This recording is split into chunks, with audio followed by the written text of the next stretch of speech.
everyone, and welcome to episode 13 of the Save Point podcast. I am Dan, joined here by Steve, my number 2 guy. Oh, number 2, yeah. Number 2.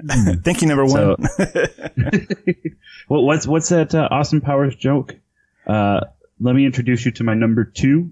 He goes by the name of number 2. That takes me back. Wow. Oh, I love it. I love it. So we ran into a couple of things last week. This is why we're kind of a week behind, or a week missed, or whatever. It happens. Life happens. Yeah, it happens. But we're back. We're here. Lots of stuff going on. I don't mean to do a shameless plug, but somebody's older now. Who is older? Who is that? I am. Let's see. We can't sing the song because we have to pay money. For he's a jolly good fellow. For he's a jolly good fellow. Happy birthday, man. Thank you. That was the reason why we didn't record last week. I was celebrating. The wife said, "Hey, I got a dinner planned for us and other activities," and basically I told you guys not doing it tonight. And rightfully so. We actually would have been recording the day we record was my actual birthday. So were you going to come on and be like, "It's my birthday, so I can say what I want," and then just say what you wanted? I thought we can say that now. Fuck shit. Oh, you're right. Oh. We can. Cunt. But, whoops. Ooh. The bad C word. The bad C word. Whatever. I don't even know where to start, man. Actually, we do. I do know where to start. A couple of little side notes on some things. One, we just love that everybody is downloading our podcast. This has been kind of a weird dream of mine for a while, and kind of met Steve. I put out something on Reddit. Yeah, Reddit for this. And I just want to kind of go over some stuff. In 12 episodes, we have over 400 downloads from you guys. And anybody who knows that, anybody who's tried to do a podcast, is that this is the grind that people really, really sometimes either makes it or breaks you. You got to stick with it, and just to get some form of a following. And that you guys actually do like us, because you guys are downloading our shows multiple times, unless there's just a whole bunch of people listening to one episode. We've had one good episode. People keep listening over and over again. Exactly. But no, we can actually see where people are downloading. We can't see, who you are, but we can just see, where things are being downloaded. We are in over 13 different states. Actually, we're in 21 different states right now. Wow. That you guys have downloaded us in, which is just absolutely incredible. I cannot thank you guys more. It's just awesome. Illinois, California, Virginia, Oregon, and New Mexico are our top 5. Oh, which is pretty cool. New Mexico. Right on, New Mexico. Yeah, New Mexico. Way better than old Mexico. Yeah, it is. I guess. I don't know. Mexico. And then not even far behind from that is Michigan and Florida. So, just thank you guys. And then on top of that, just in the world, we want to give a big shout out to our friends that are in Sweden and the United Kingdom and Ireland. Yeah, which is awesome. Yeah, we have a whole bunch of downloads in there. And so just thank you guys for that. It's just a wonderful, wonderful thing to see that we're getting around and people are actually downloading more than one episode of ours. So, it's just awesome. So just thank you and keep that up. Join our Discord. That's the other plug I want to do. Please join our Discord. We just love new members coming in. You chat about really anything. Mm-hmm. But mostly games. Oh yeah, most games. Yeah, mostly. I mean, we got one guy that just loves to post about World of Warcraft, and then he also posts about he puts out new music. He's always in the music channel posting new music, and it's pretty cool. That's really awesome. It's amazing. So join our Discord. If you're downloading us from iTunes or whatever, just go to our page on iTunes, Google, Spotify, wherever it is. The link is right there for Discord. Click on it. You can join us for free. Mm-hmm. And then my last one, I swear this is the last one, check out a podcast about something. The episode that I was asked to be a guest on has been released. He's published it, so check it out. It was great. It was a great job. In fact, or a great time, not a great job. I don't want to pat myself on the back, but I was awesome on that podcast. I was awesome. But he actually has asked me to come back and do part 2 and part 3. So we're going to be recording those this week. It's a 4-part series that he's doing about video games, and he asked me to come back and do part 2 and part 3. So I'm looking very forward to that. So that's going to come out also too. That's so check amazing. us out. Huh? I said that's amazing that he's asked you back. I mean, that means you did something right. I guess so. I mean, I just think I ramble, you know. Oh, I mean, that's what podcasting is. You ramble, but you record it, and then you show other people, say, look what I did. And they say, that was fine. That was fine. That's fine. So, but check it out. A podcast about something. I just checked out their one. They go through the teams in the AFC and the NFC. Their power. So they do have a podcast, and it's about football. So he kind of has, like I said, just different kind of episodes. So this one is obviously a podcast about gaming. So look it up. A podcast about something. It's a great podcast, and great friends over there. So check that out. So now that I've rambled on my little my little commercials, I guess. Commercials, promos. Yeah, I like that. Yeah, that's good. What have you been playing, Steve? Or wait, should I go? Because I think I know what you've been playing, and I know you want to talk about it. Yeah. Yeah. How about you go first? Okay, I'll go first. I've been playing nothing. Oh no. But this is a gaming podcast. How can you play nothing? Actually, no. I've been playing some stuff. I've been playing on my new computer that was given to me because of with my birthday. So I thank my wife for that wonderful gift. So I do have a new laptop, which I love. I've been playing a shit ton of Spider-Man. I've just still been on that. Like I said, I want to platinum that game. I have, out of 51 trophies, I have 44. Ooh, you're close. I'm very close. So let me guess. The last couple are like collectible ones, or like the ironically, no. Hard. No. Oh, no, I've done the collectible stuff. Okay, so what do you have left? So I know I got to finish the main story. Okay. Which I know I'm very, very close to, and that's going to unlock, I think 3 more trophies, 3 or 4 more trophies, and then I'm done with the story trophies. And then, I have that one where you got to buy all the suits. Like, there's so many suits, but you only have to buy a certain amount. Okay. But it's so hard to get them. Like, the last couple of ones are so hard to get. Luckily you can go and repeat. The one thing I do like is that this is not you got to play the game multiple times to get the trophies. Oh, that's You good. can actually get all the trophies in one playthrough. Good deal. I like that. Yeah. And then there's, what is the other one?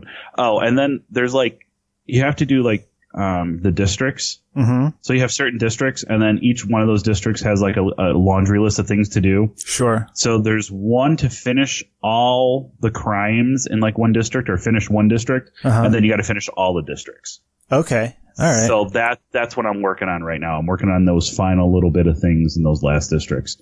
I think the only thing I don't like about it, with it, but I mean, it goes into all of them. So you have 4 different types of crimes that you can do, and I'm not going to tell you, or that you have to save. And I'm not going to tell you which ones, because that actually gives away a lot of the story, those types of crimes. Mm-hmm. But you have to do 5 of those each. So you have 20 different crimes. But the way that the crimes happen is they're just random. Right. And that's per district. Per district. Okay, so you just kind of have to swing around a district, or just kind of go around until that's the one I need in this district. I better go do that before it disappears. Yeah. But it's completely random. Right. So you can have 5 of one type of crime, and then do another 2 of those before another one for the other type of crime shows up. Ooh, I hope there's no I hope it's not entirely up to RNG. I hope the game's somewhere and there's he's missing this one. Let's kind of give a few more of those, because otherwise you could be playing hours and hours and hours just in frustration. I know it's a fun game and it's cool to just kind of swing around, and maybe that was part of it, was we want people to just swing back and forth across the city looking for these things because it's fun. but that sounds like it could get frustrating. Have you gotten frustrated at all with that? I haven't gotten frustrated with it because I think just being able to swing around and do all of that, and there's always like, I haven't gotten to that stretch where there's not something for me to do. Okay. So like if I want to go and do the crimes, I can go and do a couple of the crimes, and then I'm like, oh, okay, now I can go to the story mission, or now I can go to a side mission because I'm close to that. You know? Okay, cool. So it was like I always had like a somewhere to go. Mm-hmm. I'm just go ahead. It seems like a game where you never just stand around like, whoa, what do I do now? Like there's always, it's a very, like it's, the game is full of movement. You're always being pushed or pulled in a certain direction. You're never, directionless. Like sometimes in big RPGs like Skyrim or something, like you finish your quest and you're like, oh, what do I do now? Even though you have 20 quests sitting in your quest log, you're like, well, do I want to go this way? Do I want to go that way? That's not how Spider-Man is. Spider-Man's like, get moving right over there. There's something there. Yeah. Go do it now. Quick. and ironically, I know that some people have said it, but I haven't felt it. I don't feel repetitive. I don't feel that these missions are repetitive. Cool. I feel that there are repeat type of missions, but I've never felt like, oh my God, I don't want to do this because it's just this all over again. No, it's like kind of like go through. So yeah, no, that's what I've been enjoying. And then I was given a gift of Dragon Quest XI. Okay. And I haven't even been able to boot it up. I've downloaded it. I just haven't had a chance to even hit the title screen with it. Which I really want to play that. What is that a PS4 thing? I have no idea what Dragon Quest is. So Dragon Quest XI, I mean, it's the most simplest way of saying that it's a JRPG. Uh-huh. I mean, you have something's wrong with the world, you got to save it. You have the non-talking hero, and he has a whole bunch of companions, and it's a turn-based RPG. Okay, cool. I mean, it's great. I mean, you can get really deep into it, but that could be a whole nother 4-hour podcast talking about Dragon Quest. Okay. Okay. But it's actually out. It's actually out on all the systems. Oh, neat. Cool. I believe. I don't know. You know what? I don't know if it's on Xbox.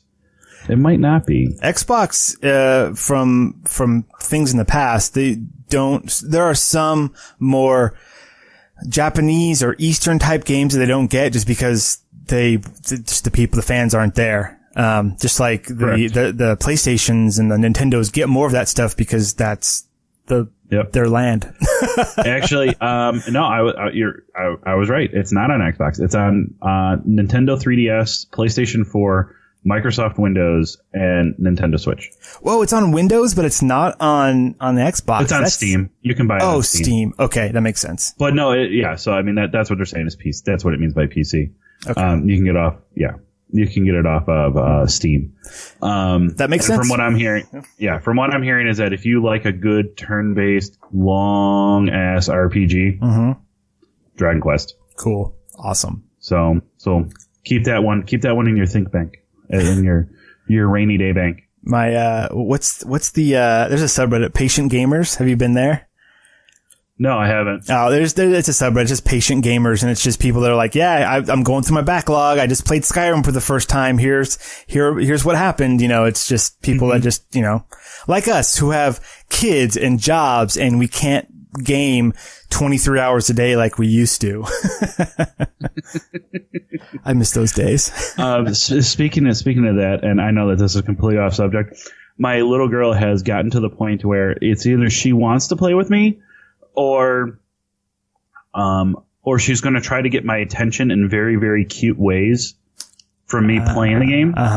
So like I have like this Papasan chair that's in my basement. Sure. I don't know if you know what that is. Yes, I do. Okay.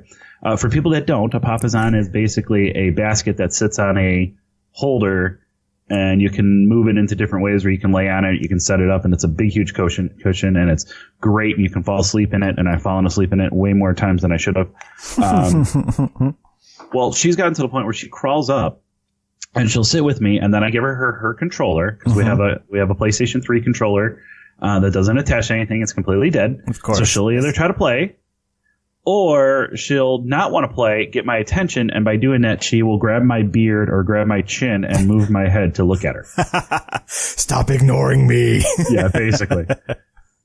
So, oh, that's cute. So obviously, I'm not going to kick her out of the Papasan chair, so I can play. So then, so the game goes paused. And, yes. So all of that. So, okay. So Steve, what have you been playing? I have been playing exactly one game, and that is Shadow of the Tomb Raider. And, so a little history. I've played Tomb Raider for many, many years. I remember I got the original game, and it's like triangular box way back when for PC with this cartoonish buxom lady on it, and my parents looked at me like, what is this game? I'm like, no, it's like she's Indiana Jones, it's great. And they went, all right. So I played Tomb Raider, Tomb Raider 2. After that, my PC couldn't handle it, so I skipped a few. And I think the next one that I popped into, I didn't play Angel of Darkness, but whatever was after that, I think I played some of. When they did like a first reboot before this reboot.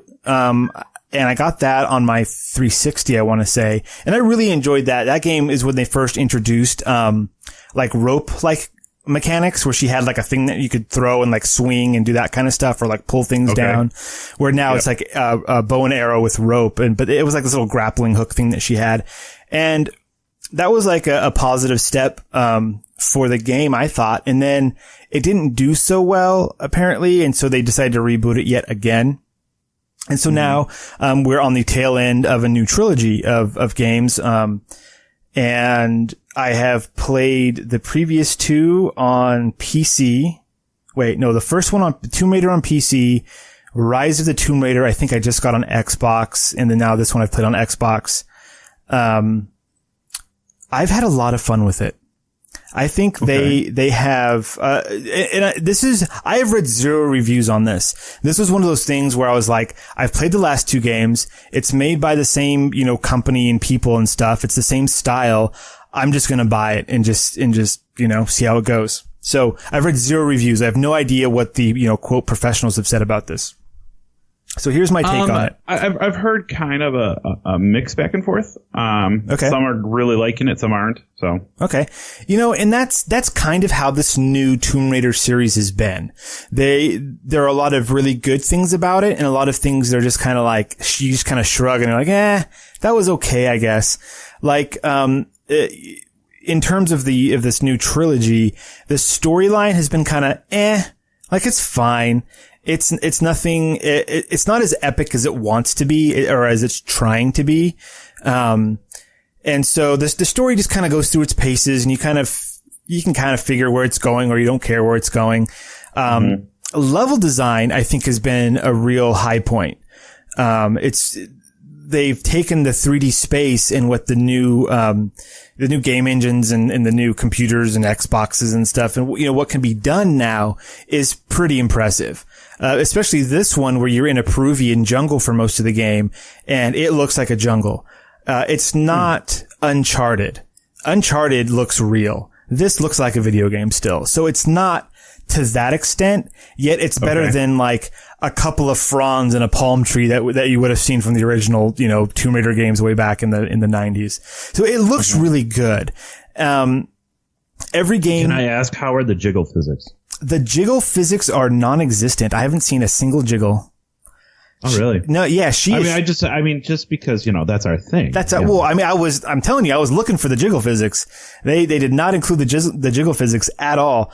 There's some nice triangle bouncing. No, there's no jiggle physics. And there's kind of a reason for that, I think, besides the fact that it would take extra processing power and they don't want, people to yell at them for being sexist, but gameplay. Considering Fortnite, I'm sorry, I don't mean to cut you off. No, go ahead. You heard what happened with Fortnite, right? I have not. Get into the other thing with Fortnite. No. But, so they had a glitch in their next season update that one of the women, when they were dancing or running or whatever, like the boob physics, like made it look really, really bad. So they had to update it like right again after that. You can't have the kids looking at that. Not when they have a computer in front of them. So no jiggle physics, but this is one of the first Tomb Raider games, I want to say, where she has the same outfit on the whole time. She doesn't. but there's actually several outfits, but they're all over her base outfit, she's ready for raiding tombs. Like, she has her gear on. She's got her pants and her boots and like not a tank top, but like a sleeveless. It looks almost like a wetsuit type shirt. Like, she's ready for business, and there's stuff strapped on her, for all of her gear. And cause she has like there's a new rappelling mechanic. And so you can attach to a thing and you drop down, and it looks like she's wearing, and she's not, but it looks like she's got like one of those, like body harnesses on. So when she's lowering down, it looks like she's sitting in a harness, which maybe it's under her pants. I don't know. But you don't actually see it. They should have put that in there. Anyways, yeah, that would cause a lot of chafing, don't you think? So much chafing. Too much chafing. Yes. So the game itself has some new things you can do that you couldn't do in previous games. They put a lot more emphasis on stealth mechanics. You're in a jungle, and so there's a mechanic where you find some mud, you put it on yourself, and you like hide in the bushes. And it does like the Assassin's Creed thing where you can like hit a focus button and you can see like, you can hide here and here. Like, as long as you're in this bush, you're invisible, like that kind of thing, which is totally fine. And you can like hide up against walls and all this stuff. And so like, you're in this jungle, you slam mud on yourself, and then you're up against like a wall that has all these leaves growing on it. You've got your knife out and you're ready to just assassinate somebody. And you're like, this is really cool. Aren't I supposed to be looking for treasure, like raiding tombs? Like, this is intense. Like, it kind of leans towards Assassin's Creed a little bit in some aspects, where you're like, yeah, like there's things you can climb and treasures you can find and whatnot, but there's also like a lot of sneaking around and stuff. Even though you get a ton of guns, the way to play the game is with a bow and arrow. Like, it's tweaked to do that. And I think the pistol, the assault guns, and the shotguns, which there are multiple of that you can modify and all that stuff, those are there almost to, like, as a fallback. Like, oh, I ran out of arrows, better pull out my assault weapon. Like, you don't go in assault weapon first. Like, you want to use your silent arrows and like, get some headshots and sneak around and do a couple more and hide in the mud. And, you want to play it that way. I did not get into very much gun combat in this game at all. I would say, like, out of all the combat that I did, maybe 10% of it, I actually pulled the guns out and like had to shoot somebody with a gun, which I thought was it was very interesting. Even though there are like, I want to say like 8 or 9 guns in the game that you can find and get and modify and all that stuff. There's several bows as well, and they'll have like their stats on them and stuff. So here's the other thing.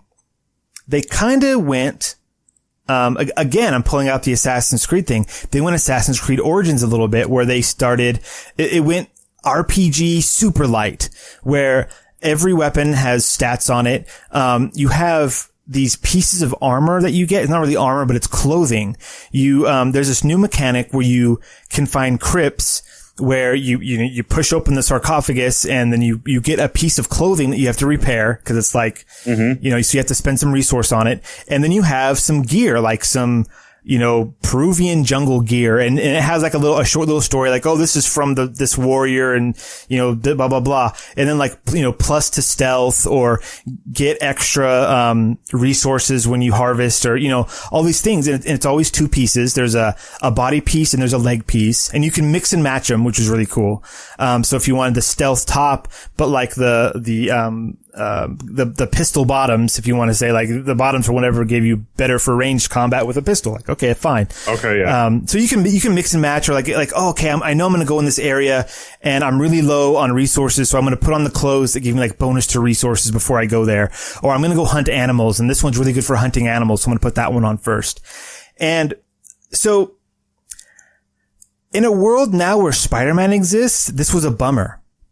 Because some of the costumes didn't look cool, but their effects were what I wanted.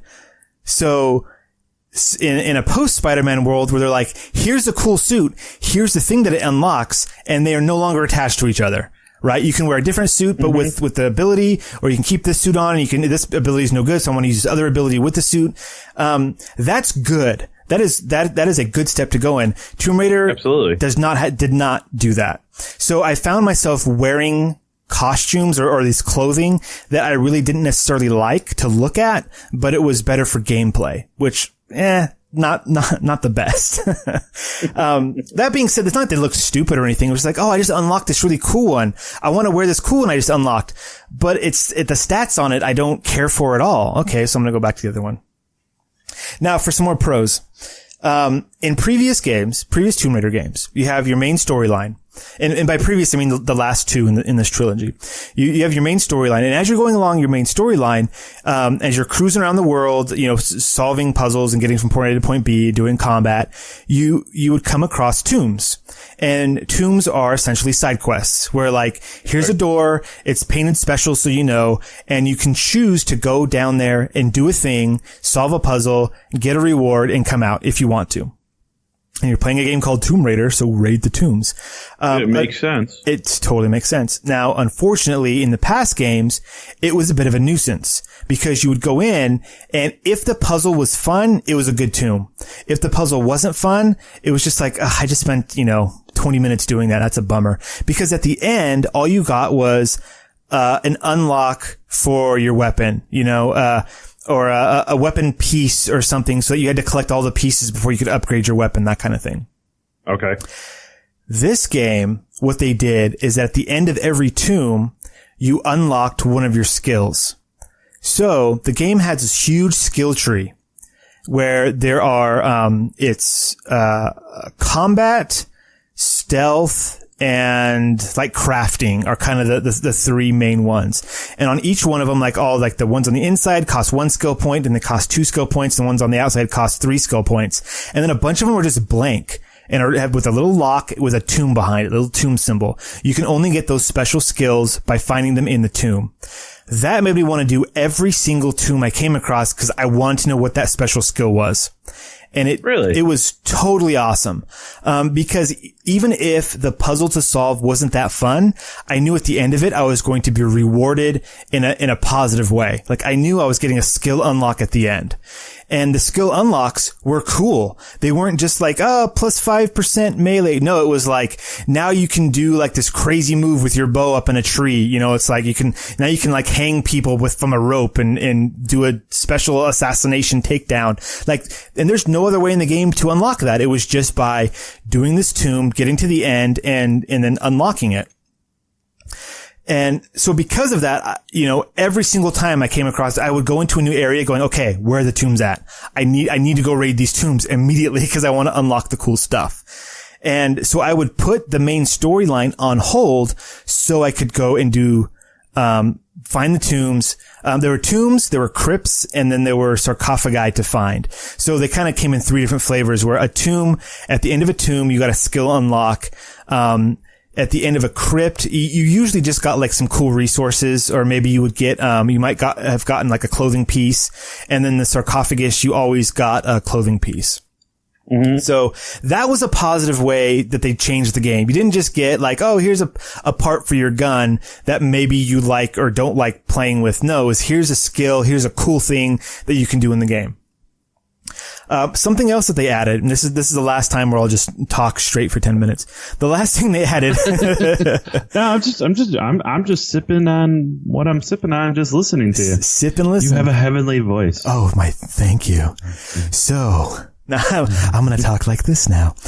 So the last thing. Just don't end with oh yeah, Tomb Raider.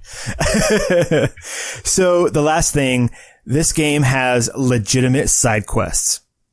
There are 2 main areas where there are cities with NPCs and side quests. And this is, to my knowledge, the first time a Tomb Raider game has done this. Completely optional, just somebody standing over there with an icon over their head. You hit the button, they're like, hey, here's the thing I want you to go do for me. And the side quests were long, they were involved, and you got a nice reward at the end of them. In fact, one of them unlocked a special vendor that was the only way in the game to unlock 2 pieces of equipment that are I wouldn't say they're not necessary to finish the game, but if you're trying to find things and unlock things, those two pieces of equipment were necessary. And the only way to find them was to unlock the vendor. Only way to do that was to do the side mission. So I was doing the side mission just because I'm an RPG junkie. So I started playing this like an RPG a little bit, where I was like, okay, main mission brought me here. Now do everything I possibly can until I move forward with the main mission. Cause that's the type of psychosis that I'm diagnosed with, that I'm self-diagnosed with. And so that was, if you want to get the most out of the game, that's the way to play it. If you don't like playing games like that, if you don't like going into an area, seeing 20 things to do and go, oh joy, like I have a list to start crossing things off of, if that's no good for you, then a lot of the content in Shadow of the Tomb Raider is not going to be present for you. You're going to pass that stuff by, which is unfortunate. But then again, if they railroaded you and if they made you do all those things, it also wouldn't have been fun. It's nice that they gave you the opportunity. If you were a gamer who were like, I'm only kind of into this game. And if you just rush through it, not rush, but if you just straight did the main mission, you could do the main quest. You could enjoy it. It was a decent story. It has a nice ending to it. You can be done with it if you never want to visit it. You could put it down and feel complete. I went through the game. I just beat it last night. Or I didn't beat it. I just finished the main quest last night and unlocked a new game plus with I think I was at 92% complete for the game. There were, so there were little things here and there that I didn't collect or I didn't find in time, that kind of stuff. There were some areas where, this is hard to find. I'll come back later. That kind of stuff happened a few times. There was the thing, they did the Metroid thing a little bit where you go into a place and they go, you can't open this door until you get the thing later. And then you get that thing like 2 main missions later. So then you can come back later, open that door and it's a new thing. They did that a few times, not so much where like after every time I'd unlock a new piece of gear, I was like, ooh, what did I leave behind? Like, no, there was that one door in that one place I'll go back to later. Unless it's a true open world for me, I don't remember to do things like that. Yeah, and this is not a true open world. There's travel between campsites and so you do that a lot. Like, so I finished the game and it was like, do you want to start a new game plus or do you want to go back into the world right before the final mission? And then the final mission will be locked off to you and then you can go back and collect the rest of your junk. And I said, I'm going to do that. And so I did that and I 100%ed a couple of the areas. I'm not sure what my total percentage is. I imagine somewhere like 95, 96%, something like that. And I feel like I'm done. The last couple of things I don't care to like go off and find. It's just kind of a pain and it wouldn't be fun. Yeah. I am toying with the idea of doing New Game Plus on the hardest mode because the game for me was kind of just pick up and play it. Very, very few times that I die. That wasn't just like I fumbled a quick time event. Like, you do that or I accidentally jumped off the thing in the wrong direction. But like combat wise, I very rarely died in combat because it was all stealth and I'm a stealth, I like Assassin's Creed. I'm a stealth gamer. Like that's the route I go through. I played the entirety of Skyrim with a bow and arrow in my hand, like that's the kind of gamer that I am. So by playing that way and for having the game already set up that way, I want to crank it up to like the hard mode, like whatever the hardest difficulty is and do New Game Plus, which is all your gears unlocked, all your skills are unlocked. I think, the only thing that you don't have are the collectibles in the world. So you can like still have things to go through and get in the world, but all your stuff is your weapons, your gear, all that stuff's unlocked from the beginning.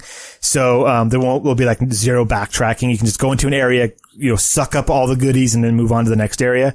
So I'm looking forward to doing that. All up in my goodies. What was that? All up in my goodies. All up in my goodies. So I'll probably revisit once DLC comes out if the DLC looks like it's fun. I didn't do a lot of the previous DLC, just monetary reasons and time restrictions. But yeah, this was a good game. If you're a fan of Tomb Raider, if you've played the previous 2 Tomb Raider games and enjoyed them, this is more of the same, plus new stuff. I wouldn't say better stuff, but plus new stuff to do. And so I thoroughly enjoyed it. And sometimes, without getting too stale on a game, sometimes that works for a series. Like, continue the story for me, but keep the good things that I like. And we'll kind of talk about that with what we're going to talk about as our last subject. Yeah. Which we'll kind of get into that. Sure. But no, that sounds awesome. I've never really been a huge fan of Tomb Raider. Mm-hmm. You know, so I went through you can call it a fanboyism type sort of thing.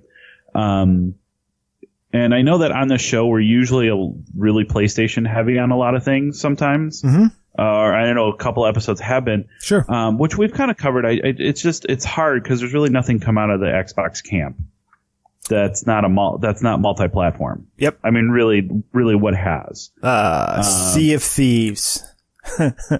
Which we talked about. And, I still enjoyed it. I still think it's fun. I have not checked out the newest updates. They added like a whole new region with like volcanoes and other stuff. Heard about that. Yeah, I haven't even gotten into that. Yeah, I haven't yet. But the point that I'm making with this is that like, I was a PlayStation 2 to PlayStation 3 purist. Mm-hmm. And the reason with that was I didn't have the money for an Xbox. Okay. I just didn't. I was in, I don't know if I was still in college or if I was, one of those paycheck to paycheck jobs, Sure. wondering how, do I want food or do I want to pay rent? That sort of thing. Right. I was just happy that I had enough, let's see, I can buy 8 things of ramen that's going to last me 4 days. Right. Type sort of thing. You get that triangle where it's like rent, food, gaming, pick 2. Yeah, basically. Yeah. So, and I picked the PlayStation. There you go. I ended up getting that. And so that's what I was a purist with. So when the announcement started coming that a lot of these games were jumping to Xbox, mm-hmm. I was like, well, fuck them. Like, how dare they? Like, I had a really big, I was pissed off that, Devil May Cry went. Mm-hmm. I was really, really pissed off when Final Fantasy 13 went. It took me a long time to actually buy Final Fantasy 13. Which I probably should have still waited because that game was not the greatest, but, I don't know. It was just kind of like that whole fanboy thing that just got into me. And I'm just like, nope, I'm not going to do it. Not going to do it. And then I ended up getting Xboxes, and now I have now I've had all the other generations of Xbox. And Tomb Raider was one of those. And it was weird because I played Devil May Cry's. I played, the Final Fantasy. I played basically a lot of the games that did jump ship to multi-platform, mm-hmm. Multi-console, whatever. But for some reason, Tomb Raider, I can't do it. I think it was that was the initial first game that I heard that jumped out of the PlayStation exclusivity camp mm-hmm. so long ago. And it's like, I have no want. I'm like, Laura, you bitch. It's Lara, not Laura. Sorry, not Laura. Lara. You would know if you played the games. That's true. Lara, you ignorant slut. Why did you go? Oh, that sort no. of thing. I don't even know if I used that phrase correctly. Yeah, no, I think that was about right. Yeah. That's interesting to me because to me, Tomb Raider was a PC game, not a PlayStation game, because it was on PC first. And I know it went to the original or the PlayStation 1 now, I guess. And yeah, the PS1, PS2. But to me, those are PC games. So, PC Master Race, anything else is just they decided to let the peasants have it too. Steve, you ignorant slut. I am the ignorantest and the sluttiest. Thank you. But, no, I mean, I don't know. I guess it was just one of those games that kind of since I just was not able to get it, mm-hmm. it just never was on my radar, and then it just never has ever entered my radar again. Fair enough. Yeah. So if it's one of those things where you're curious, this new trilogy it's a brand new animal. It starts off fresh. It's a complete reboot. You start from, was it 2015 or 14? 11? When the first, I don't remember. But these 3 form a nice little trilogy. The main enemy is the same throughout all 3. like the evil organization, if you will. Each one has different locales, so they're very different games. And then the character of Lara, you see her going from just spoiled rich kid, looking for something, to hardened adventurer that she is now. And you get to see her progress through all of that. And, it's decent. And this one. Does Angelina Jolie still play her? No. I'm only kidding. I know the answer to that one. Yes, she does. Okay, she does. Okay. No, it's this new like British actress that it's funny. I saw her interviewed on like Conan or something like years ago. I think when the second game came out, and Conan or Conan. Conan. No, Conan the Barbarian interviewed her. Oh, okay. Yeah. Just want to make sure. No, Conan. Shut up. Cleared that up. Hey, it's enough out of you. Yeah. So, so there was an interview. It might have been him, might have been Letterman or whoever it was. But, her likeness is in the game. So it looks like her and she does the voice work as well. And she did this funny bit where she was like, I go in to record and I had to say my lines for like the story part. But then they also need me to do like 15 different ways of dying, from a stake in the neck, because the game is littered with death animations. Every time you mess up, she gets killed in some gruesome way. And so you'll be running around, and she just gets like something gets stabbed through her neck or whatever. And it's quite funny. I like it. Oh, okay. So anyways. Sounds good. Yeah, it's good. It's good times. See, you do that and then you don't have to worry about your violence quota for the day has been reached. So you're good. Oh, gotcha. Yeah. Well, speaking of games and multi-platform, multi-console, all of that. Yes. So I'm going to set the scene. Okay, you ready? Yes. We're going to set the scene. So it was September 26th, the day after my birthday. Mm-hmm. And just so you guys know, it was my birthday last week. I don't know if we covered that or not. But yes, we covered it. Yeah, we did. So September 26th. The day was Wednesday, the 26th of September. And we get an announcement. I think literally the place down south has frozen over. The heavens opened. Mm-hmm. A ray of sunshine just went down, as probably on the keyboard of some person at Sony that said, send. And the statement happened, and for Fortnite finally bridged the connection of Xbox, Switch, PC, and PlayStation to all be able to play together. Amazing. I figure at some point we need to have some form of something behind us playing when we publish this. Of music. Of something. It shocked me. I won't lie. It completely shocked me. Yeah. Same here. So anybody who, if you're listening to this, I figured that a lot of people probably know this, but if you don't, long story short, Xbox and Nintendo started with Fortnite and then moved on with Minecraft, and basically it was since the summer of them being able to play with each other over their server, whatever servers, play together.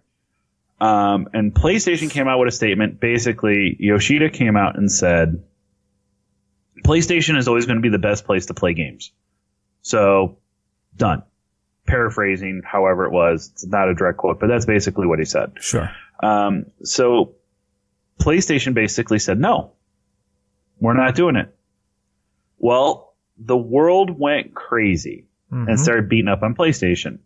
To the point of Mr. Pete Hines from Bethesda. Even before that, the guy, somebody said, I don't know if it was a rumor or if a Sony exec came out and said the way to put crossplay on it would be very intricate and kind of, it'd be hard to figure out and all of that. And the one guy from, I think it was Rocket League or it was from Fortnite. And they basically said, no, it's like flipping a switch and we'd be able to do it, But Pete Hines from Bethesda even came out and made a comment about how, Sony has to give up this stance of no crossplay, which I want to get into a statement about that in a second. Okay. Okay. I think it's the pot calling the kettle black a little bit. Okay. With this. So basically they came out and now it's in beta form, and right now, Fortnite is the only game that supports crossplay between all platforms. Okay. Okay.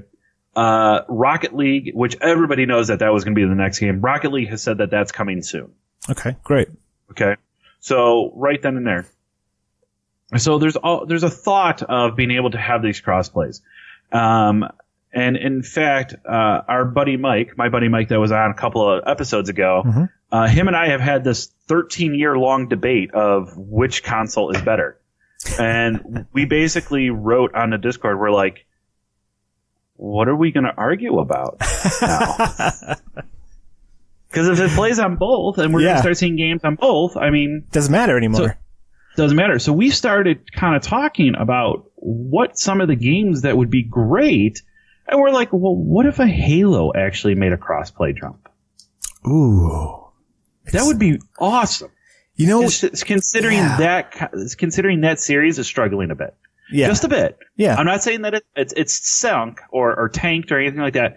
It just, the player base has dropped from 5 a lot. Sure. Or even just Call of Duty. I mean, you start to see Call of Duty between Xbox and PlayStation. I mean, you're looking clans that are here. We are PlayStation personnel or people going against Xbox people in tournaments. I mean, it just opens up so many doors. But, okay, I know you heard that. I did. The one person that I would say is a huge name in the industry, Pete Hines, comes out and says this stuff. And then somebody finally goes over last week as PlayStation is saying, okay, we're doing crossplay. And they look at it and say, when is Fallout 76 getting crossplay? And he goes, we don't know. Well, I mean, that could just be the truth. He doesn't know. I'm calling BS. I'm calling BS. It could be one of those deals where, I'm not trying to be an apologist here, but I'm just trying to figure things out. They've been told, game developers have been told, you can't do it, right? We are not going to allow this. So they build their games in such a way. Other games which are built a little more openly, maybe it is easy as flipping a switch saying, okay, now allow content from this location, and they have built that into it. Bethesda is working on a game engine that they built, Morrowind, and they've just been modifying it up until now. Basically. The Creation Engine, I think? Something like that. And so they just recently for Fallout 76 had to retrofit it to add multiplayer to it. And it was a big deal on there, and they had to hire multiplayer people and figure out how to do it and all that stuff. So I can definitely see specifically from his point of view, like that's probably on their list now, but it's farther down on the list because they're just about to launch a game into its beta that they've never done a multiplayer game before. And I wouldn't doubt if a year from now, a year after Fallout 76 has launched, if they say, okay, now we're finally doing crossplay, just because it's low on their priority list of things to get done, but it's on the list, which is, they can't come out and say all that in a tweet. Actually, I'm going to stop you on that one. Oh, yes, go ahead. Because Pete Hines on the 26th, okay, came out with a tweet. And he said, folks, chill. This is not paraphrasing. This is the actual tweet. Okay. Folks, chill. I work with a lot of the devs and games from whom this is important going forward. Fallout 76 does not support crossplay for a number of reasons. I have no idea if it ever will, but I assure you it is not on our radar right now as we focus on beta and launch. There you go. So they are not even thinking of it right now. Yeah. And, if they in fact are thinking of it and they said that, they would be badgered by people saying, why isn't it here yet? When is it coming?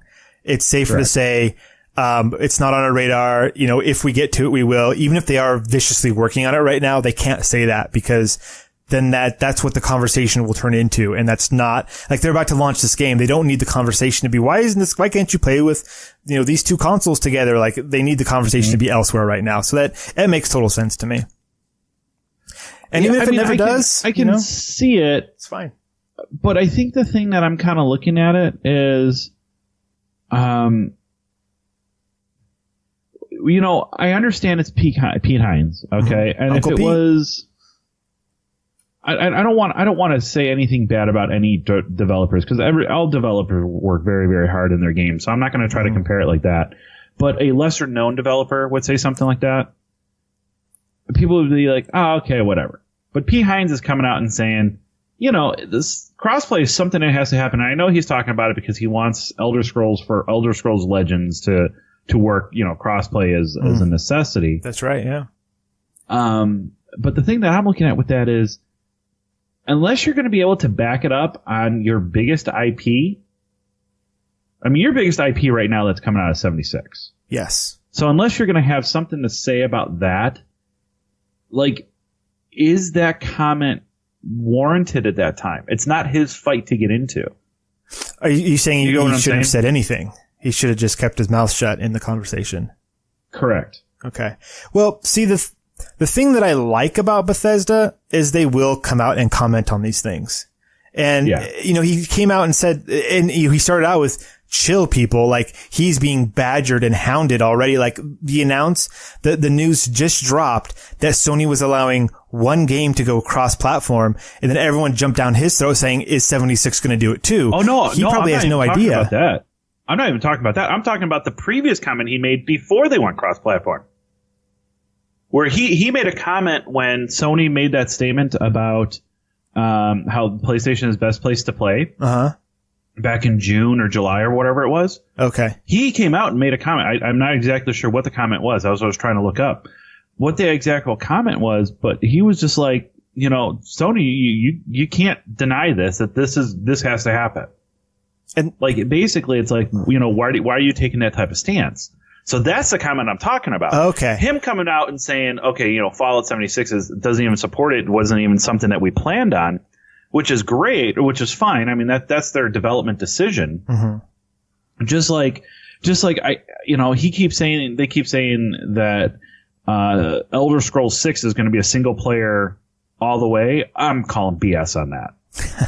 I'm calling BS. There's going to be some form of multiplayer to that people, especially if 76 takes off. But, you know, I could be wrong also. You know, it won't be the first time I've ever been wrong. It's rare, but it won't be the first time. So it's like, here's a comment being made, and it's like, well, thanks, Pete Hines, for answering a question that nobody really kind of asked you. Well, you know what I'm saying? By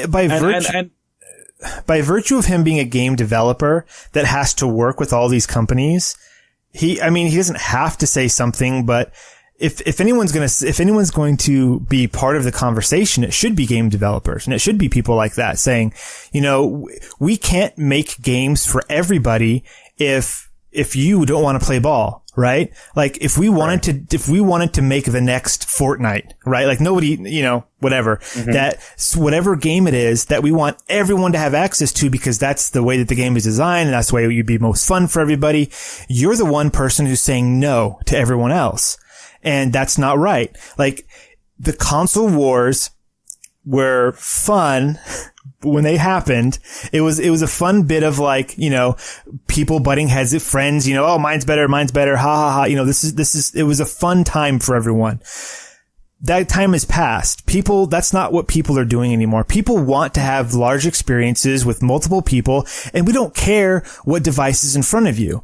And, you know, especially like, the kids, right? The young audience, like they don't care. They don't know what a console war is. Like they weren't around for that. So they're like, oh, Fortnite, that game I play on my phone.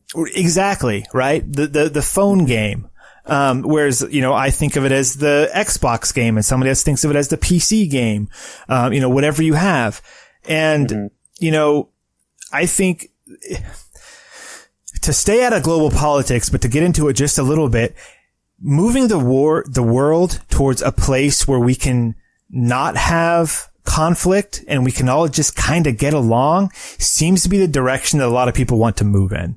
And I agree with that wholeheartedly. I think there is no reason that this should be a conflict. This should be a thing that we point at and argue about. Like, oh, this is great except for this one, People want to be connected. People want to play with their friends. We cannot afford to buy every single console unless your name is Dan. If all that you can afford, if you are a poor college student and you've got rent, food, and gaming, and you can buy your one console, be it all your other friends. You're buying the cheapest console. You're buying the cheapest console, or you're buying, or maybe you just have your phone. And so, it makes sense for game developers to say, our game is for you too. Our game is also for these people, but we don't want to exclude you just because of the device that you have. That shouldn't be part of it. It should be like a board game. Like whoever has the board game, you bring it over to your friend's house, you put it down, you can play. It's like, oh, this table isn't compatible with my board game. We can't play here. Like, that's ridiculous. It would be a great world to live in where you buy a game and you want to play multiplayer with anybody else on, regardless of what device they have in front of them. That would be a great world to play games in. So then the ultimate question that comes up with this, and people say that this is far-fetched. If you asked me 5 years ago, I say it's completely far-fetched. Okay. Even maybe 3 years ago, I say it's far-fetched. Now, I don't think so much. Would we see a hybrid of take something, because the Xbox One X is the most powerful console that's out there. I will admit that. As far as specs go, for a home console, it's the most powerful. Yep. You take that type of architecture and that type of power in a console, hardware or whatever, that Microsoft can make, and now you start adding Sony IPs that look amazing already. You start adding that type of it. Do we see in the future a generation of a merger of a Microsoft and Sony console? Why not? I don't. I know. Just because of the nature of corporations, I'm going to say no. But what I would say yes to is a service that would exist on both consoles. Like a, let's see, Sony's Uncharted service, where you get all past Uncharted games and the new game that's coming out, but what you're buying is like the access to it. So then you put it on whatever can run it, your PC, you put it on your Xbox, you put it on your Switch, whatever, and then you get, all the past stuff and the new stuff, but it's all, branded Sony because you've bought like the Sony service, or you get the Xbox service and that can go on Sony and certain things are available through there. Like I could see something like that happening. But what about this? Yeah. And this is where I think it's not necessarily that far-fetched. Remember, Nintendo bought out Sega. Yeah. It's true. They really did. Okay. Well, Sega kind of went bankrupt too, didn't they? Like, it's not just a little bit. It's not just that Nintendo just threw money at them. It's a little different, but So now the question that comes up, this is where I'm kind of getting at. I don't think we're going to say, this is the Sony Box One or whatever. I don't think it's going to be something like that. But what I'm saying is that you've had now Microsoft come in third place every year or every generation.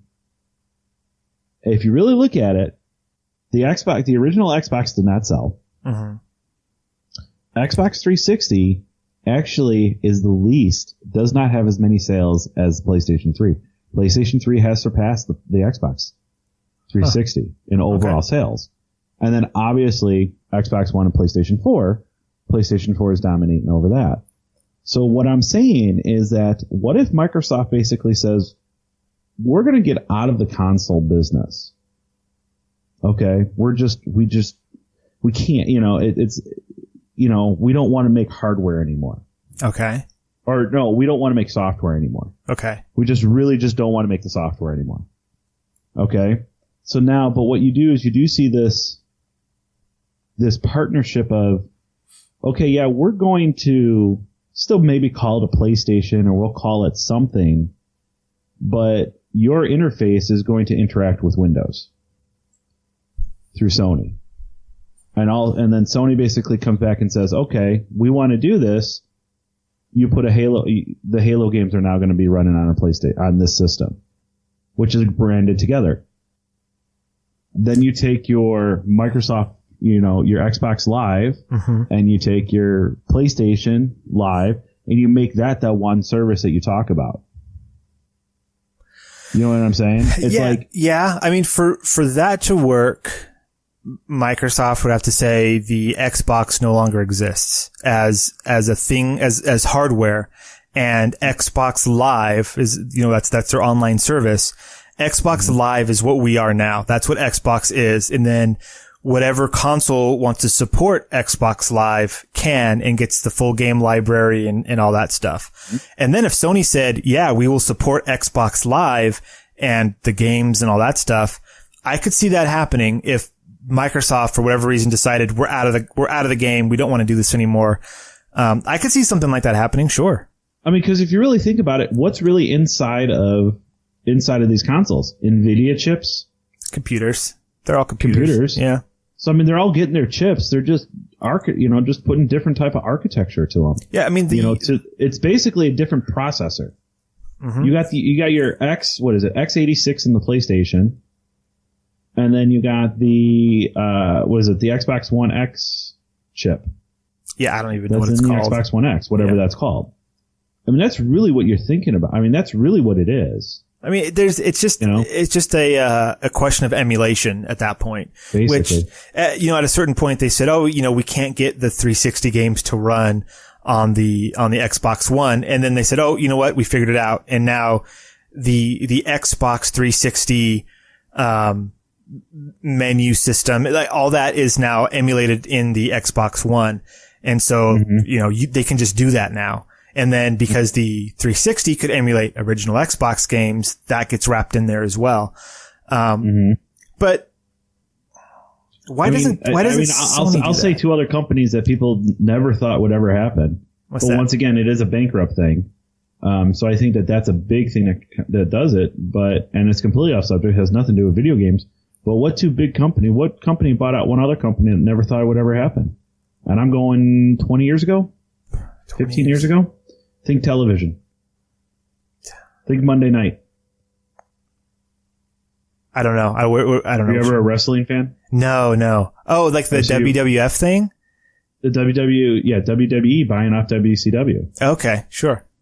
I mean, that went on for years, that war. Years. And then, but I mean, yeah, WCW made some really, really stupid decisions, and for what the company is actually worth was different. But I mean, it's one of those things too is, in 2014, was it 2014 or 2016? I know it's been years. Microsoft hasn't published their sales for Xbox. They only shoot out what's been shipped. They don't shoot out what's actually sold. From what I remember from even years ago is they are completely upside down on the entire Xbox division. They just want to be in the game, and since they have buckets of money, they can do it. And the scare happened when the new CEO came in, and basically didn't know if basically didn't know if the Xbox was even going to survive. Right. That's when they kind of shifted it from this is a game console to this is your home entertainment system. Correct. And, they had to spin it a bit. That's fine. So, I mean, let's put it this way. I would be 1,000% open to something like that happening. Mm-hmm. Do I think it's going to happen this generation? Nah. Or the next generation? Probably not. No. Do I see it happening 10 years from now? I think it's a great possibility. Yeah, I could totally see it. If Microsoft came to one E3, kicked down the door and said, look, Xbox Live is now available on your Xbox, on your PC, on your phone, through a web browser, through through whatever. And through this service, you have access to all of the games that you've purchased on our service, blah, blah, blah. And it's just a matter of if Nintendo and if Sony wants to support us. I could see that. I would not be surprised. I would be like, yeah, that is a good move. And I would install that thing on all the devices that I had so I could play the games on all the devices that I had. I would just do that. Especially if another hardware bomb happens. Yeah. I mean, that's the thing. I mean, when you're talking about these crazy mergers, it's because one side goes bankrupt and then someone else comes in and scoops them up. Microsoft, as far as I can tell, is not going bankrupt anytime soon. That's not saying I'm not saying it's impossible. I'm not saying it won't happen one day, but I mean, but that doesn't mean that a company is going to keep allowing a division to bleed money. Right. I mean, the Microsoft phone thing, Windows Phone went away, right? Like, gone. They tried, Zune didn't work. Zune tried, didn't work. So we know as a company, if something's really broken, they say, let's get rid of it. But the Xbox is still here. People are still buying it. People are still playing games on it. It may not be the most popular, but to have 3 options out in the world instead of 2 options, I think people are a lot happier with. Yeah. Yeah. So I don't know. It could be very interesting. So I think, I think that was a great move by Sony, and I'm really kind of looking forward to, what we could, what other games could possibly be coming down the pike as far as cross-platform. Hopefully Fortnite's not the only one. Just one last thing. Guaranteed next E3, we're going to get like this game now available cross-platform. Like that'll be the next buzzword for like the final thing at the end of every trailer. Like also, multiplayer cross-platform. Like that'll be the new thing. As long as Sony plays ball, that's going to be like the new tagline for everybody come next E3. Yep. Absolutely. But I think that will do it for our episode. Next week, or next episode, we're going to be talking Assassin's Creed Odyssey, because we are actually talking on the day that it's releasing. If you got the early version, if not, it releases the Friday of when we're recording right now. So that would be the 5th. So we're recording this is the 1st we're recording. It's the 1st. So it releases on the 5th. So we'll be definitely talking about that. I'll be picking up my copy tomorrow. Steve, you saying that you possibly could be getting it this week. Yep. As far as that goes. So once again, thank you for listening to us. Check us out on iTunes, Google Play. Obviously, if you're listening to us now, you found us. But tell your friends, join our Discord. Like I said, on all of our platforms, you can click that link and it's completely free. To join, check out once again a podcast about something. So I will be on that one, or that episode where I'm on it is actually out. But I'll be on a couple more episodes coming up. And I think that's going to do it. Yeah, I'm good. Until next time. Good night. Night.